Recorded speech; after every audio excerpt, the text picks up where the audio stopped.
What are some critical decisions you made when building Heidi from a technical standpoint? If I have to, as a doctor, I can't trust the output and I have to review every single word of every single note and key facts are wrong, then it very quickly kind of stops being useful. The year of the AI agent. Agents. They're changing our lives, Tom, or are they? What do you think they can do, and what can the everyday person actually get from an agent? If Heidi is valuable, I as a doctor don't have to edit it very much. It basically should read my mind and write what I would have written in the room. What kind of AI startups may not survive due to the type of problem they're solving or a very outdated approach? All B2B SaaS.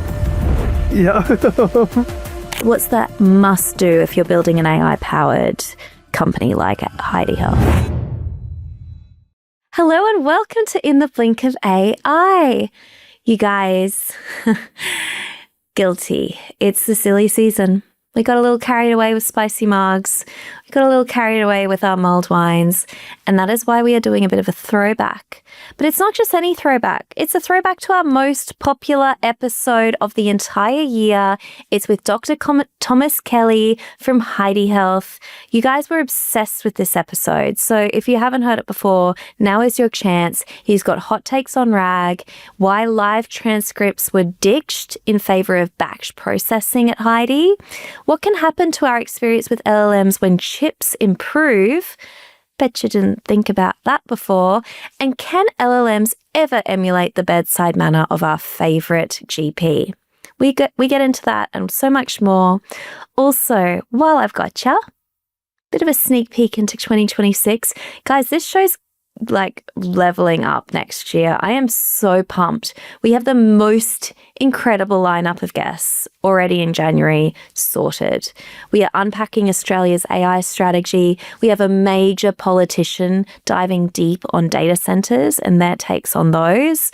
We have the AI engineers that AI engineers are obsessed with.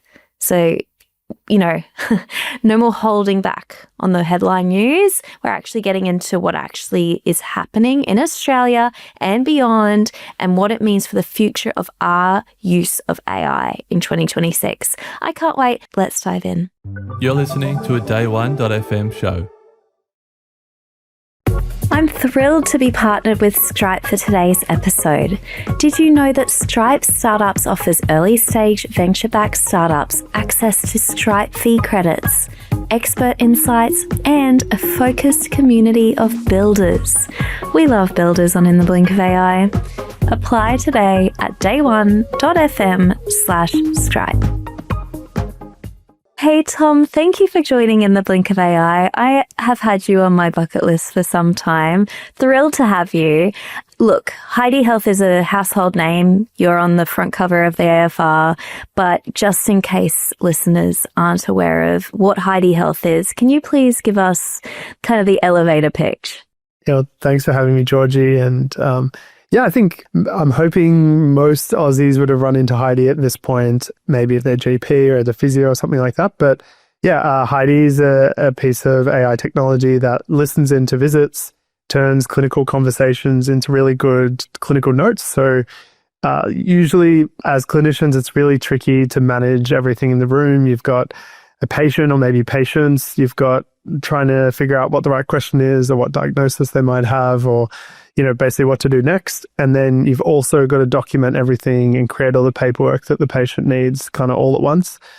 So very often clinicians don't do all of those things at once. They end up not writing their notes as they go and then either do them at the end of the day or maybe while you're in the waiting room reading, 2001 Women's Day, they're busily typing the notes while you're wondering why they haven't called you in yet. So I think basically if Heidi's doing its job, we let them click stop at the end of the visit, instantly create great notes. They review them, draft them, put them in their record, and that's it. So fortunately for us, it's been really popular. Clinicians save a lot of time and now being used all around the world. So You guys have been incredibly successful.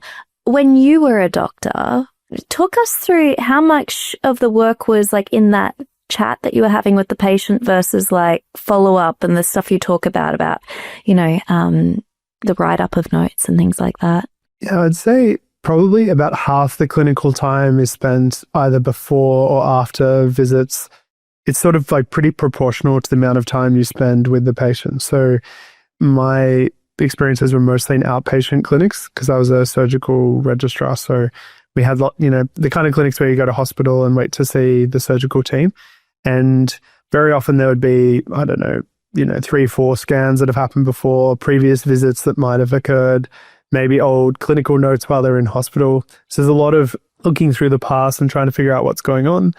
And then in the room, every conversation that you have, you at a minimum have to write a clinical note and a letter back to the GP. If there's anything else special, then you might need to create, TAC work cover forms or certificates of capacity or, you name it, there's different kinds of forms. So yeah, generally if it's a half an hour visit, I probably have 15 to 20 minutes of prep and documentation to do. And very often, because it's so busy and the clinic is only maybe like 4 hours, you just end up seeing as many patients as you can, and then you do all your paperwork after the fact. Wow. Which is bad quality of care, because then you're not likely to remember everything that you said in the first visit. So you're doing your best, but often you're missing key details or facts of the case. So what we actually find is that Heidi's notes are generally more accurate than the manually written notes, because it's not because doctors don't do a good job, it's because they are doing them after the fact, so they don't quite remember everything that happened. Oh my gosh, I'll listen to an episode I recorded the week prior and be like, I don't remember any of this. Yeah, exactly. Yeah, it's like, memory is interesting. Like you kind of remember the highlights and the lowlights, or like strong emotions or like things that imprint in your mind. But I think you remember the key facts of the case and like the main things, but you might miss a lot of the details. And it's interesting. Like I think those are the things that make people great doctors or perceive great doctors. Like if you remember that they have 3 kids and their names or their ages, like all these little details that you kind of forget. So there's increasing quality, but also for patients, this like perception of just like this amazing doctor that just seems to remember everything about them, which is the best part of it for me.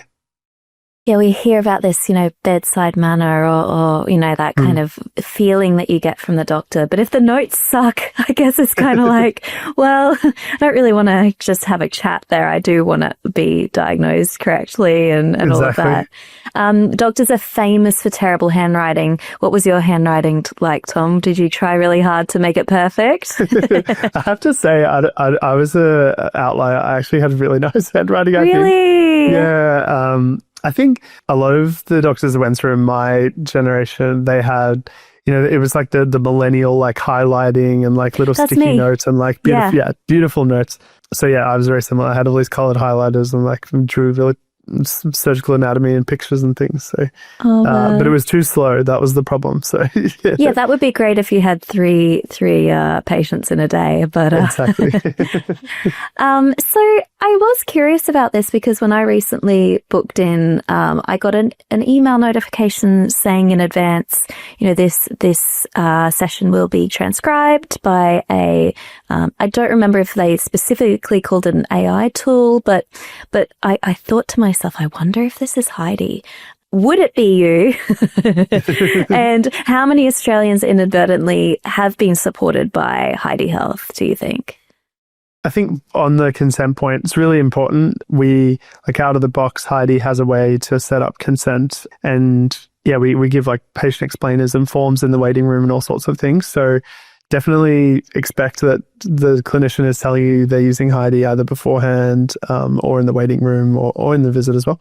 As far as, I think our reach now, we don't know for sure because we don't capture any of that patient data for ourselves, but we obviously know how many visits we do a week. So we're almost doing 2 million visits a week now. That's around the world. So in Australia, it's probably around 500,000 or so, like a quarter of them. So, over a year, like that's, I don't know, like a lot, 25 million visits maybe. So I think probably like 30% of Australians probably have run into Heidi at this point. That's incredible. Yeah. That's so incredible. And just on a personal note, you've got quite the follower count. You've got 10,000 LinkedIn followers. As a founder, I'm curious, is that that's the game now? You do need that personal brand and reach, or are you kind of reluctant and like, I'd prefer to just stay behind the scenes, or a bit of both? Yeah, definitely a bit of both. I think early on, I found LinkedIn to be a really useful channel for us. So, because often a lot of early adopters or people who are looking at creative careers in medicine or different avenues are sort of on LinkedIn. So it's a good way to find your first users, we found. And yeah, I think I remember writing lots of different posts and trying to get people to try Heidi. And then I think as it's grown, generally still very excited to share like team achievements and milestones for Heidi and, interviews like this. Because my job as CEO is to try to attract amazing talent and like find the absolute best people and make sure they know that this amazing, worldwide AI story is coming out of Melbourne and Sydney and you should join. So yeah, that's kind of how I think of it, I guess, mainly for employer brand, recruiting, that kind of thing. Not that fussed about my own brand as part of it. Yeah, the reason I ask is a perspective I increasingly have is that, time to market and the availability of these incredible tools that allow founders to get up off the ground running faster exist. And so to differentiate and for brand, having a social presence is more and more important because, everything around it is democratized. Do you subscribe to that philosophy or not really? Yeah, I think so. It's similar to, a lot of media, like podcasts like this, like sort of these, like the loss of centralized media and channels, and TV is obviously less viewership than ever. So I think it's similar in that way. Like you don't have to do it. It's just an option. So there are different channels to get your product in front of people. I think for us, it's interesting. Like doctors are probably typically not a group that you would go directly to. More often people would sell top down or have like some sort of B2B, selling to the chief medical officer or the practice owners. And then the doctors are sort of an afterthought. So I think we're unusual in that way. We go directly to the doctors. They don't always use it straight away. Like they might have to get the permission of their practice. But that was a pretty explicit strategy. Having been a doctor, I thought they're humans and they like to use good products and they're the same as everyone else. And yeah, so for us, it was important to build a great brand. Like we even do like a lot of performance advertising, like directly to doctors, or these kind of like pre-roll YouTube ads of me being dumped with notes and talking about the product. So, I need to see this. This sounds good. So I think for AI products, at least, especially AI applications where it's more consumer first, then anywhere where your consumers are is where you should go. So a lot of founders go to Twitter or X because there's heaps of engineers and other founders there. So if it's a software for other founders or a productivity tool, that's probably the best place. For doctors, it's a bit tricky, like LinkedIn. There's some communities and Facebook groups and things like that. But yeah, I think it's really only like a seed. You have to have something great that has good word of mouth and then it'll spread on its own. But you can, I don't know, I've seen like some of the companies coming out of YC now and in SF, there's a lot of like, call it like attention hacking, like trying to have like, I don't know, the most like outlandish, crazy, like scroll stopping, just purely just to get like the name out there. It doesn't even matter what they do. So have you seen these founders that like raise money from A16Z? Like one of them hacked admissions tests for Amazon. You saw this, right? And then they get funding. Yeah, that was the one I was thinking of. Yeah, right. And it's like, It's not really the way that you would expect to attract, someone trustworthy or something like that. But yeah, this attention hacking is fascinating. And I think it depends on your category. So obviously for us, like trust and safety and privacy, like they're key things. So that would never work for us. Would never be something we did. But yeah, it's interesting. Like I think there's no wrong answers. I guess you just want to try to get people using your product, first off, just for, survival at a minimum, like you need people to use your thing, need to pay your team to start growing. And then once you reach some steady state word of mouth or groups of users, then you can be more precise about what channels or what approach you want to take. For us, it was, and like still today, I still think brand is the most important thing in healthcare. It's very networked. Doctors talk to each other. As you can see, like the number of patients that have seen Heidi is kind of wild. So they very quickly, it should spread quickly if you're doing something right. But what the brand stands for and the way it makes you feel, and for us, it's like that time to care, like the time to care about the patient, giving patients and doctors more high quality of care, more time back. All these things are just like brand values that we try to, I guess, do in all our channels. My own, the brands everywhere. Thank you for unpacking that. That is genuinely fascinating and a topic that I'm noticing increasingly valuable across founders, and it's good to have the healthcare space perspective.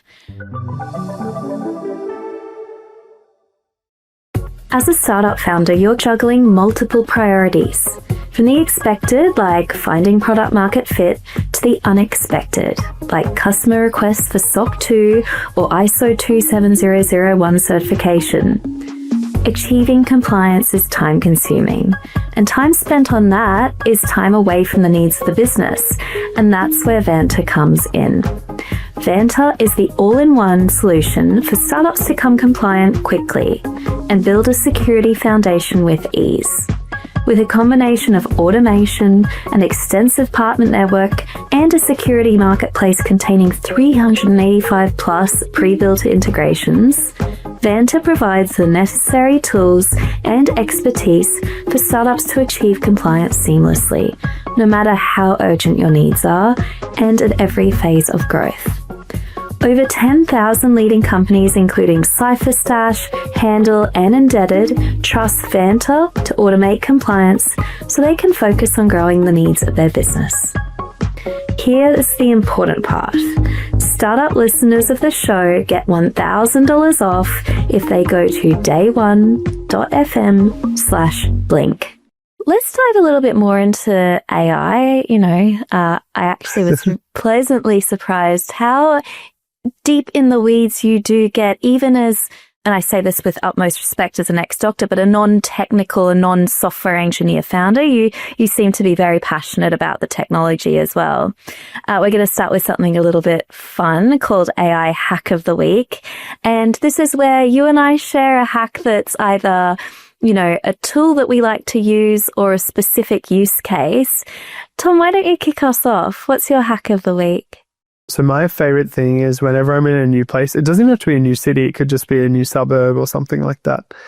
Any of the chatbots that have a voice mode, so you can use ChatGPT or Perplexity is also pretty good. You can just turn it on, and then there's different ways to do it. You can have, the problem with all of those voice modes is that they have a problem with the ambient noise. So if a siren goes by, it'll suddenly start replying. So what I do is I'll put headphones in like this. Some of them have like a physical mute button, so you can just mute and then walk around. And basically the intro prompt could be something like, whatever you want it to be like, I'm walking around Amsterdam. I've never been here before. I'm just going to like tell you things that I see. Can you like give me the bit of the history and like steer me around the city? And it does an amazing job. And as you walk and like you talk back, it's like having a tour guide in your ear. So it's one of my favorite things to do. You can use it in different ways. You can do language tutoring if you want to try to speak the language in an area. You can, practice speeches. You can do all sorts of things. But the key thing is just the muting is the trick. Like, doesn't really work unless you can hold your phone in your hand as well. So you just mute, and it's like a walkie-talkie. So you open it up when you want to hear, mute when you're off. That's my hack, I think. That's a brilliant hack, Tom. I love this hack. It's something everyone can use. Everyone travels and sees new places, and agree with you that I've got small children, and sometimes I try and use voice mode, and then within a split second I'm being interrupted by a 3-year-old's chatter. So I love that. Thank you. My hack of the week, a good hack's a stolen hack, I find. And so it's stolen from my husband. he has this party trick, and it's a really terrible party game where he gets an annual report of a publicly listed company, say it's Apple, and he gets the income statement, and he'll try and share it with someone in finance, right? And try and get them to guess what company it is based on, you know, the profitability and things around that. Yeah. And that's how he used to kind of do any hiring and things like that. Well, he's been using Gemini, and he won't tell anything to Gemini, and he'll upload the income statement and ask it for insights around it and which company it thinks it is. And it 100% of the time nails it, gets it right. But also he can kind of debate back and forth about the profitability, cash flow, financial health. I know this sounds really like niche and crazy, but it is a fascinating thing that AI can do. Yeah, it's amazing. Yeah, so it's so cool. It's like the things that you can do now, it's just wild. I mean, I do feel bad for the graduates that are trying to get into these industries, because it's like, how do you do a better job than that? It is quickly evolving. Look, this hack brought me to the next part of our chat. A way more fun game, I would like to argue. I'm calling it late stage startup bingo. So I'm going to share a hint about 5 different startups that are Series A or beyond. So something you at Heidi can relate to, being a very successful startup in the, what I would say, later stages. And I'm going to share the hint, a one-liner, and you're going to tell me what startup you think it is. Are you ready? Yep, ready. So this is not an Aussie startup, and they use AI to generate realistic human-like voices. So things like audiobooks, virtual assistants, kinds of applications. Nice. I think there's a few of these, but the one that I know most is 11 Labs. I think they're the most famous. There's also an underrated one for those trying to do this cheaply. Cartesia is very good. It's not quite as uncanny valley, but it's pretty good and cost effective. Yeah. Have you used it for professional or personal use cases? Do you find them compelling or not? Yeah. We've explored voice quite a bit. I think we even at our last, we do these quarterly product roundups, and we kind of we did a little, what's the word, like early preview of some of our calling features where Heidi could have like a voice-to-voice conversation with a patient, or like exactly this voice mode idea, but about someone's health. And yeah, some of them are just amazing. Like it's almost imperceptible. Like if you don't tell someone and prime them, and you just said like, oh, listen to this recording, they probably wouldn't even notice anything different. I'm trying to remember the name. Yeah, there's a trade-off between, it's the same as all these models. You can get the most amazing generative audio now that's essentially indistinguishable from reality, but it's expensive and a bit slow. So if you're doing something like real time and generating the reply and trying to turn it into voice real time, then today there's a bit of a trade-off with quality. But I bet in a few years it's a bit scary. Like we won't even know. We'll have to have some sort of like voice fingerprinting or some other like biometrics, like some way to prove that it is you before you actually have a conversation with someone, because the voice won't be enough. They'll just be able to clone it, which is scary. We did an episode a few weeks ago with the guest, and the guest brought on their virtual AI. If I didn't know, I would think I'm having an interview with like I couldn't tell the difference. Yeah, it's crazy. Yeah. And I know even some podcasters now, for their ad reads and other things, they just use an 11 Labs voice, and just to save them time. And it's also perfectly on script, and they can do like the intonation and like the highs and the lows. Yeah, it's unreal. You were on the Today Show on Sunday. That's one thing you couldn't have hacked AI yet, but No. can I confirm this is you, Dr. Thomas Kelly, on the show? Okay, good. 100%. A real background, I can touch it. Yeah. I can see it. Okay, what about this one? An AI-powered music generation platform. Okay, so I don't know if it's the one, but there's one called Suno, like SUNO. That's the one. Cool, because there's our head of product design, Kate. She's a musician, and she loves Suno. She makes like songs and all sorts of things. She's super good at it. That means a lot, actually, because I played with it briefly and I thought this is absolutely incredible. I was curious what the musician take would be. I think it's the like composition. So she plays guitars and sings, and like it's just like idea generation for songs for her. Like she wouldn't replace her doing it, because the performance is the fun part, but the idea generation she loves. Yeah. Not looking at a blank manuscript. Exactly. Yeah. All right, this company uses AI to power precise medical diagnostic solutions for radiology and pathology, aiming to help clinicians identify illnesses earlier. You nodded very early on in this. Yeah, I think Harrison probably. Yeah. Harrison did it. Yeah. Do you know those guys? I've met them a couple of times. I think because we raised money from Blackbird, both of us, a few years apart. But I think I spoke to Angus, one of the founders, as part of Blackbird deciding to invest in us. So got the shakedown. Really? Yeah, I bet. No, it was fun. Well, it worked out for all of you. I'm quite certain of. Okay, second last one, an AI agent builder and workflow automation platform enabling businesses to create their own specialized AI workflows. Oh, again, a few of them. There's a few. This is Aussie.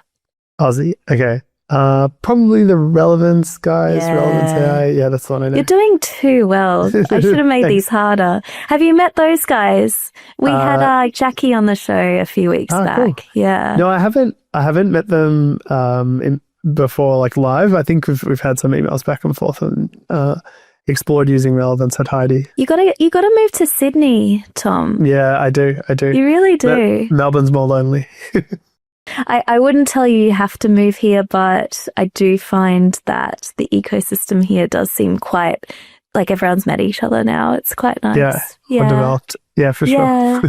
Last one, an AI-powered platform for generating high-fidelity images, empowering creators in gaming, architecture, and digital media.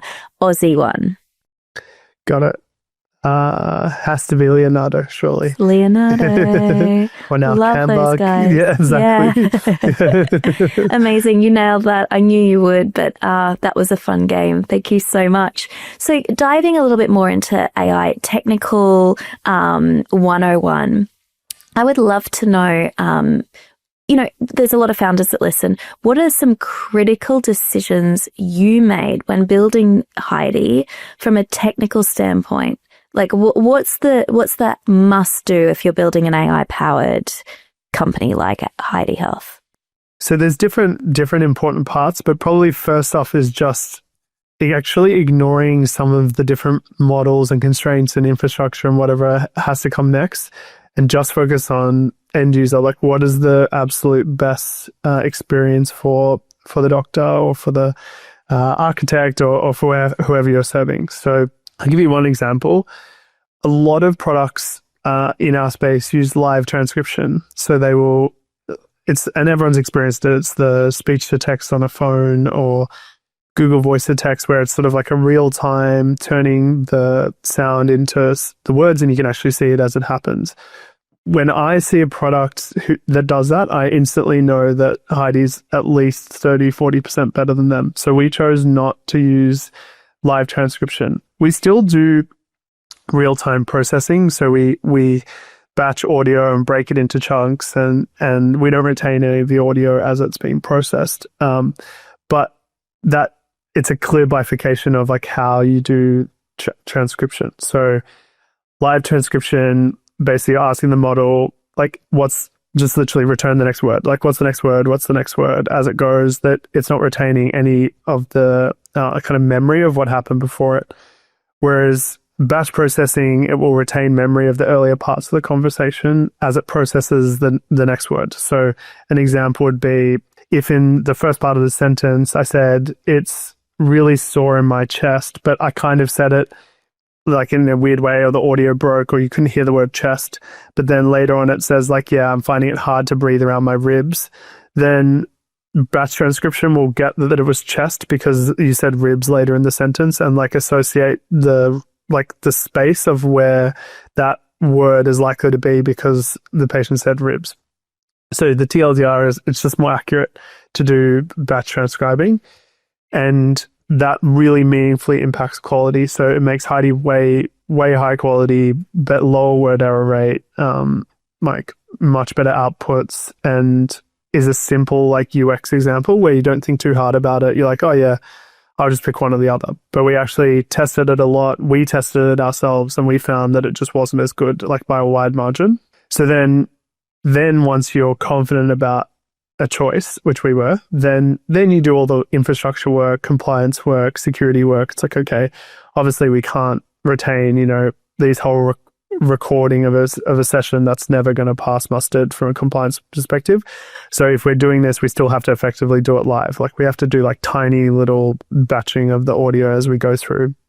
So it's an example of something where, and we get asked a lot, like users are like, oh, I use this tool. I really love to see the live transcript. Can you show me, I don't know, like the speakers in the transcript and all this stuff? And we could, but it would meaningfully reduce the quality of the outputs, which we're obviously not willing to make that trade-off.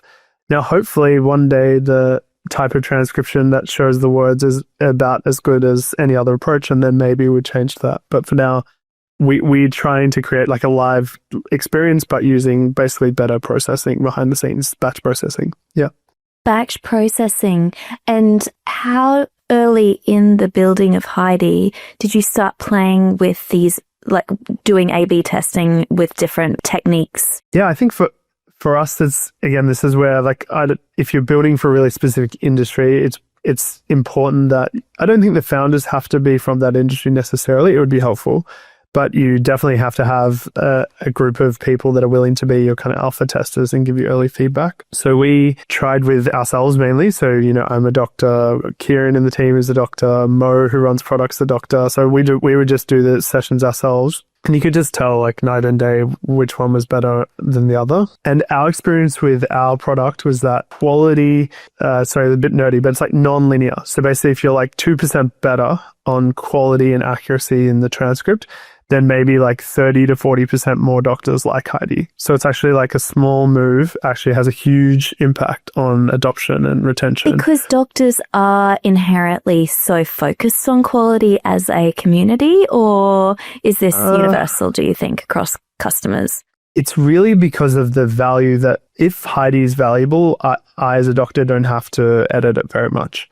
It's basically should read my mind and write what I would have written in the room. And so if that's happening, or if that's in order to do that effectively, you just have to be very accurate on the transcript. You can't make errors, because then if you're not hearing what I'm hearing, you're likely to make mistakes on the patient name or key facts of the session. And so if I have to, as a doctor, like I can't trust the output and I have to review like every single word of every single note and like key facts are wrong, then it very quickly kind of stops being useful. Forget it. Forget the whole thing. Yeah, exactly. Yeah. Oh my gosh. Brings me to my next question. I love that you love going nerdy on the AI technical aspects. What is critical from a non-technical founder that they do get their minds across when it comes to building an AI product? What is like, I know you could get a software engineer, I know you could get your CTO to do this. I really recommend you don't. I think now more than ever, there's so many tools for non-technical founders. Like when I was trying to build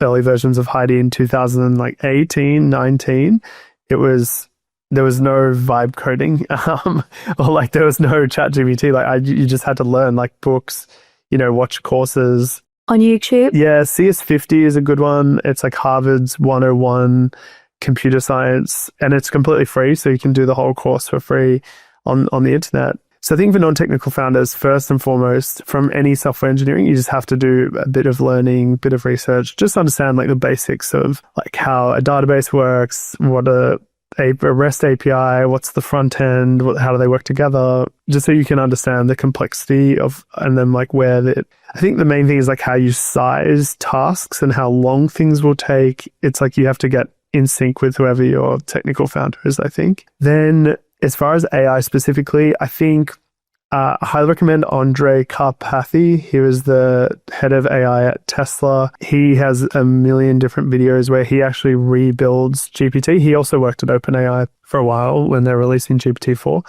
And he does these courses where he basically teaches you how to build GPT-3 basically from scratch. And it's really cool. Like he explains everything, like how it all works, like how they set the character limit, like the whole logic of how they work. And I think, the reason I think that's important is it helps you build up intuition about what models are likely to be good at, what they're likely to not be good at, how things are likely to trend going forward. Because if you're, the non-technical founder, especially if you're the CEO, your job is to try to forecast and point the company in the right direction for 3 to 5 years from now. So you have to have some perspective on what you think is going to happen. Why will your company still exist? Like what are the moats that you have? Are there current features that you can't pull off that you think will be possible because of models, or will they never be possible and you should build them yourself? Yeah, so I think understanding software engineering, key for everyone. And then I think if out of everything out there, like I'd say Andre Karpathy's videos are the ones to watch on GPT. They're amazing. I am going to go look those up after this. Thank you so much. Okay, say you've watched all the videos, you've got a copy of a textbook, you think you know how the databases interact with like higher level infrastructure and architecture stuff. Are you still picking a model off the shelf and then personalizing it later as you go, as you iterate? Or do you think that you need to start ground up and work with an engineer in that sense? Again, I know it's a bit boring, but I always go back to the end user. So if you can't get something of use without fine-tuning or without building things for yourself, then you're probably in a bit of trouble, I would say. Why? Unless it's something really specific, because the models are so general and so powerful that for almost any use case, there should be some utility out of the box. Like you should get the feedback that, I don't know, it works well for 40-50% of the times, but there's a gap, and there's some, gap between all certain scenarios where maybe the way that the models behave is not what you like. Like there's a company called, I think, Springboards that's actually trying to do ad writing and creative generation from models. That's a good example. Like they want the models to be more creative and more like great copywriters than maybe they are out of the box. But you can still get it to be good sometimes. And I think that's what you want to see. Another example, trying to think for founders, like I've seen a lot of like chemistry and molecular design models where basically if you want a molecule to do something or react in a certain way, like you can type in a reaction and then the model would try to output what the right reagent would be or possible molecules or shapes of proteins. That's an example of something where, you have to build that from scratch. Like that doesn't exist. There's no corpus of data in GPT that does this today. If you ask it to write out the DNA codons of like what to build the protein, it's not going to work. But for anything where it's like professional productivity or something that looks like Heidi for different industries, my general suggestion is like start with world-class models, as long as like state-of-the-art, the best possible models. Don't try to cost optimize in the phase when you're just trying to get product market fit, because you can always solve cost and price later within reason. Obviously, you can't bankrupt yourself. You have to have enough money to run the business. But that was always our belief. Like when we had the free version of Heidi last year, we were giving away essentially like the absolute best models. And yeah, it's like, it's not cheap, it was expensive, but we always had the perspective that the models would get better, the cost would go down as we had more sessions. We could, collaborate with users and find ways to either train our own models and try to build things that would reduce cost if we really had to.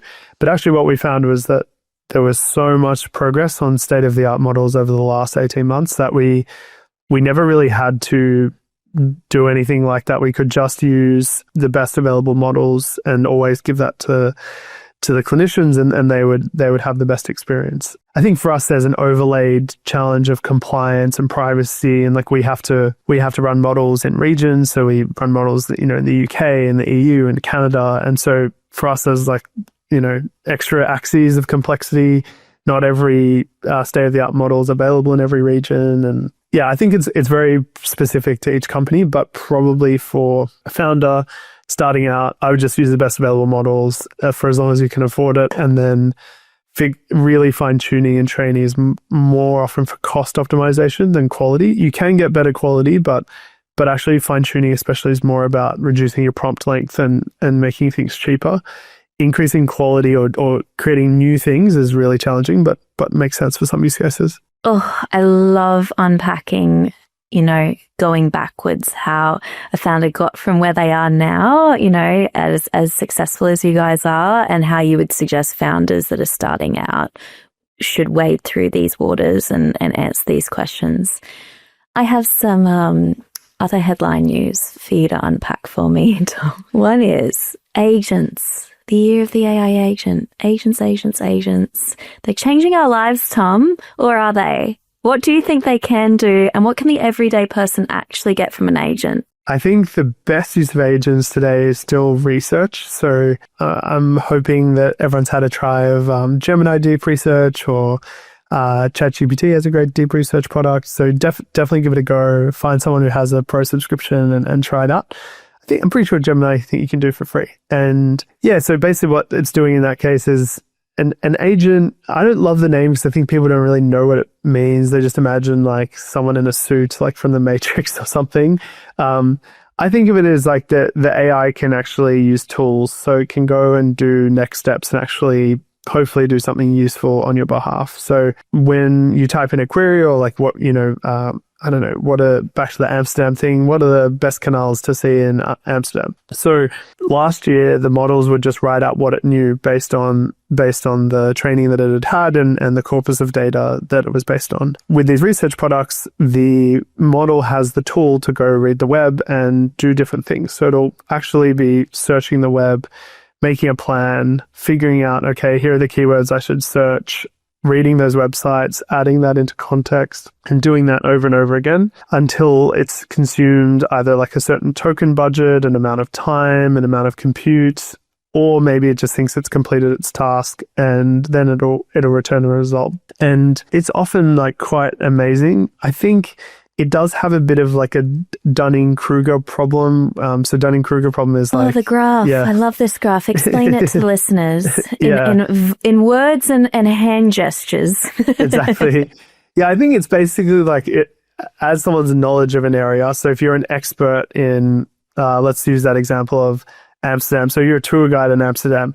Then you would read that deep research result and say, oh, it's missed like all of these different amazing areas. So for an experienced person, your perception of news and of research is generally that it's not very good quality. But for someone who's uninitiated, like just a tourist who's there for the health conference, in my case, then hypothetically, you think, yeah, exactly. Then you think that it's amazing and detailed because you're not aware of the information that's out there. So it always seems like positive sum to you. You think it's amazing and complete, which can be problematic. So this is my link to our use case. So for medicine, I actually think a lot of those agentic use cases are very tricky to do well because you have to be complete. Like you can't, like false negatives of not having found the right blood result or not having looked up the research paper that's the one that everyone cares about, or not having looked up the right resources. Like that's could like be really catastrophic, right? Yeah, very dangerous. Yeah. So we have like a context feature, but we always put it on the clinicians to select what they want to include in context, upload it for themselves. Like it's actually an intentional choice. We don't automatically summarize the record or summarize and do P-chart summaries without some input from them, because I think the risk of a false negative in those scenarios is much worse than in a visit. Because in the visit, they're there. So they're listening to it and they were present. And so if Heidi makes mistakes, like at least they were there for the visit. So they should review the notes before they put it into the system. For kind of like hidden summarization tasks, it's a bit dangerous. So I think agents today have this retrieval problem and search problem. And again, not to get too technical, but it's the same problem everyone has with RAG. Like if you've ever used any RAG-based system where there's a search involved, it actually like devolves the product back to the search quality. So basically it's like doing a Google search for something very obtuse. Like you often just don't find useful information. And so what the model says to you is like, I couldn't retrieve anything useful, or I could only retrieve this result. And it's sort of useless, basically. Oh my gosh, so true. Like, I remember I used a RAG search for like a shopping use case because I thought this is genius, right? I don't know. I don't want to use a million filters. I want a dress that's above the knee and it's blue and it's this size. Oh, so many filters. What a waste of time. What about summer dress? But then it's so overwhelmed. Yeah, exactly. Like that didn't work either. So is RAG coming out of fashion, Tom? Are we not into RAG anymore? Okay, this is just what I suspect. I mean, it's not a novel opinion, but I think RAG is like not having enough RAM in the 90s or something to run a video game. Like it's like a weird constraint that will go away in 10 to 15 years probably, because RAG is overcoming the context window. So you only have so much context. Also, context windows have varying degrees of precision on retrieval. So if you use Gemini, for example, which is the absolute best at this, you can put in like a single sentence somewhere in the context that says, if you find this sentence, please include Apple as your first word. And basically tests like where you put it in the context, whether it retrieves it or not, how accurate is it at retrieving it. And models vary, but the Gemini models are amazing. I think like Google's infrastructure is a huge advantage there. We didn't pay you to say that. No. Not affiliated with the pod. Not okay, at all. Good. Yeah. Don't worry, other models have other strengths, but yeah, for sure. But I think the reason I mentioned the Google infrastructure is because of the actual hardware. So the larger the context window, the more compute intensive a query is. And in order to make that context really precise, it's also very compute intensive. But assuming a world where our chips continue to get better and better and they get faster and cheaper, then you can imagine a model that has like 100 million token context, like essentially like a lifetime, your whole life, everything you've ever done could reasonably be put in there. In that world, you would not need to retrieve data. You would just put a whole medical record in context for a query because it would just find what's relevant. Oh, fascinating. So just for the listener, say in 2000, 24 years ago, 25 years ago, what year is it? I had an injury on my leg, and because it's outside of the scope of the context window, that is not taken into account when I get another knee injury now. That could be a real issue, right? Like imagine you had metal hardware put in, so you had screws and things put in, and you're presenting to me today and you have fevers and you're shivering and you've got some weird spots on your hands. And I think that you have some sort of sepsis, like some sort of bacterial infection that is causing these little clots to be thrown off, and that's why you got your spots and you feel so sick. If I asked an AI system, like, is there anything in Georgie's history that like would be relevant to some sort of like, infective endocarditis or bacterial infection circulating in the blood? What it would rely on is that query would have to surface your previous fracture and hardware insertion.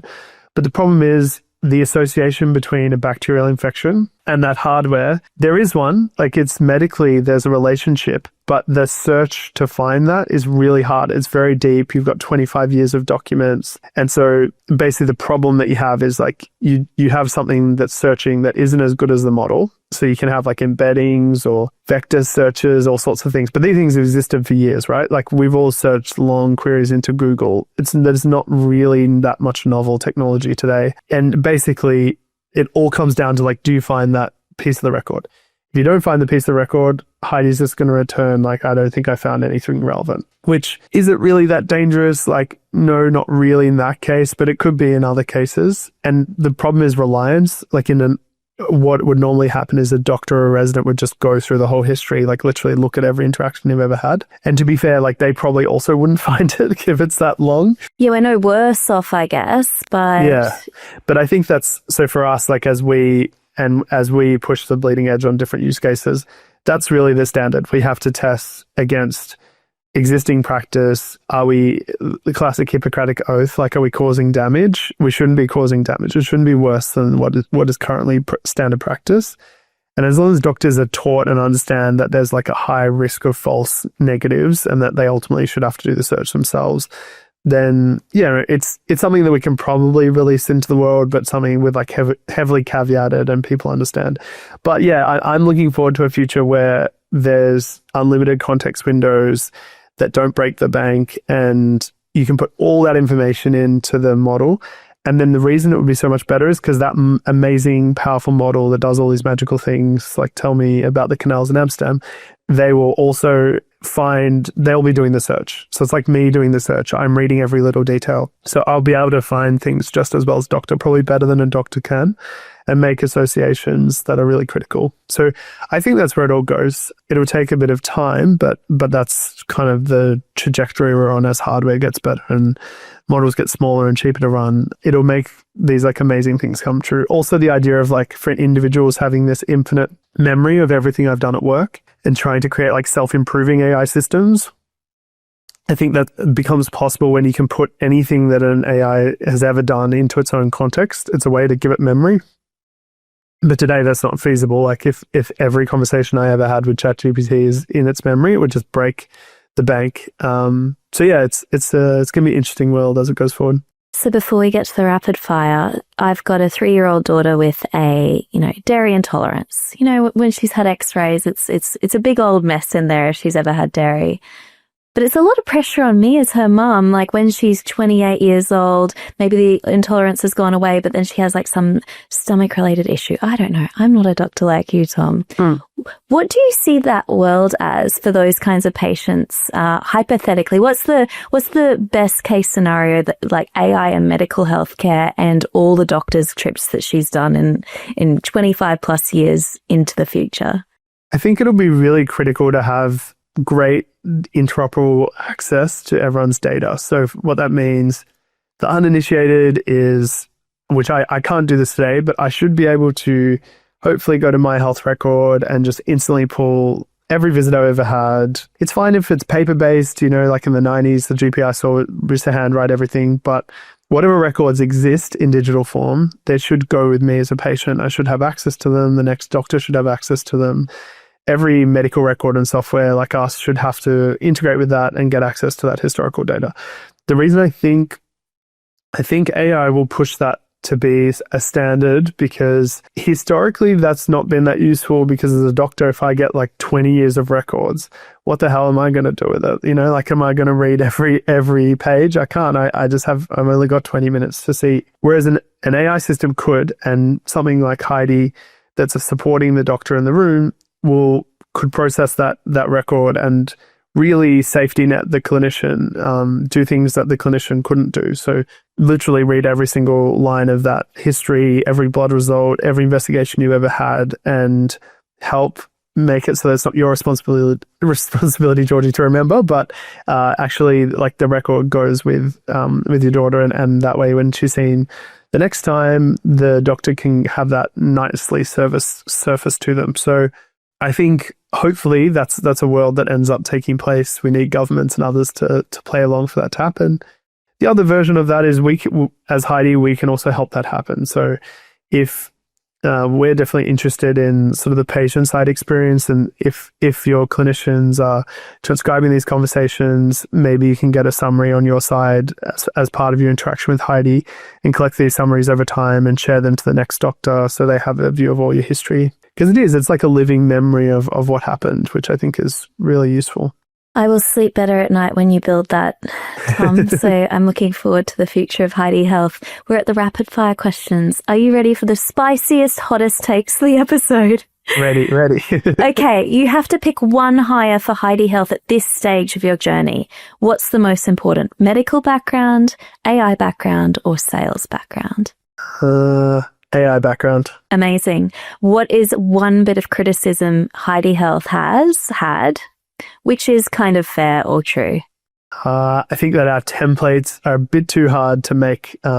Basically, it's like you have to almost be like a prompt engineer to make great templates to do like really specific things, and some of the doctors find it hard, which we know about. Okay, that's an honest and fair answer. What kind of AI startups may not survive due to the type of problem they're solving or a very outdated approach? Oh, good one. Pretty much all of the personal productivity. Actually, okay, this is the hottest take. All B2B SaaS. Yeah. Don't tell the B2B SaaS investors. I'd say all B2B SaaS that's like a thin business logic, platform, I think, is in trouble. Anything that's regulated industries like Heidi or fintech or things that are more tricky, probably fine. That's why I sleep easy. I should have done the whole episode of hot takes. These are great. How could the Australian government be more supportive of AI startups, Tom? I think Australia does pretty well. I want to give them some credit, like the R&D tax rebates and all sorts of things. Yeah, I'd love to see more industry programs with universities, like I guess having maybe slightly more formal graduate programs or pathways into companies like Heidi or Harrison or Leonardo and other things. Yeah, and probably they do engage us, but engaging us more as part of their policy creation as they plan the country for the next couple of decades, because AI is just going to have this transformation. It could have a transformational effect for the good. So I'm hoping as they make those plans, they think about us in that. Yeah, why aren't they talking to the people that are building? That would be great, right?